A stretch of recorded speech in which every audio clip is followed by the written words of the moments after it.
আজকে আলোচনা করব ট্রাইকোমোনিসিয়াসিস সম্পর্কে। ট্রাইকোমোনিয়াসিস একটি পরজীবী বাহিত যৌন সংক্রমণ যা ট্রাইকোমোনাস ভ্যাজাইনালিস নামক এককোষী প্রোটোজোর কারণে হয়। এটি নারী ও পুরুষ উভয়কে আক্রান্ত করতে পারে, তবে নারীদের মধ্যে লক্ষণ বেশি দেখা যায়।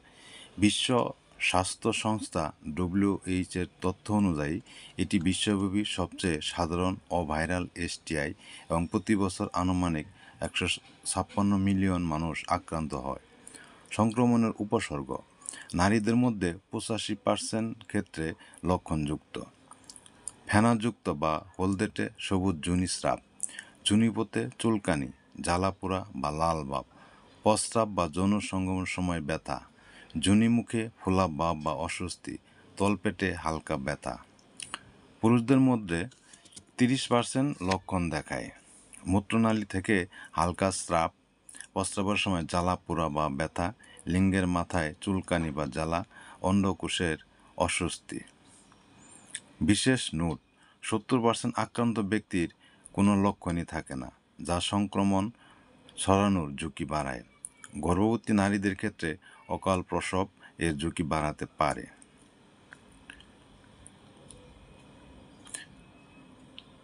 প্রতিরোধ: কন্ডম ব্যবহার। লেটেক্স কন্ডম সংক্রমণের ঝুঁকি 70% কমায়।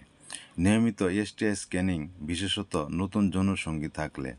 একাধিক পার্টনার এড়ানো মনোগ্রামী সম্পর্ক ঝুঁকি হ্রাস করে।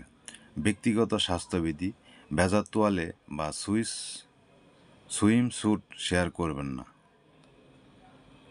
গুরুত্বপূর্ণ তথ্য: ট্রাইকোমোনিয়াসিস কেবল যৌন সঙ্গেরই মাধ্যমে ছড়ায়।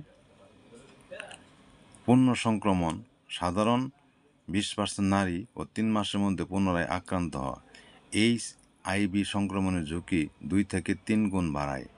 যদি আপনি বা আপনার সঙ্গীর উপসর্গ থাকে, দ্রুত চিকিৎসকের পরামর্শ নিন এবং প্রয়োজনীয় টেস্ট করান। চিকিৎসার পর 3 মাসের মধ্যে পুনরায় টেস্ট করার পরামর্শ দেওয়া হয়। আপনার সুস্থতাই আমার কাম্য। সকলকে ধন্যবাদ।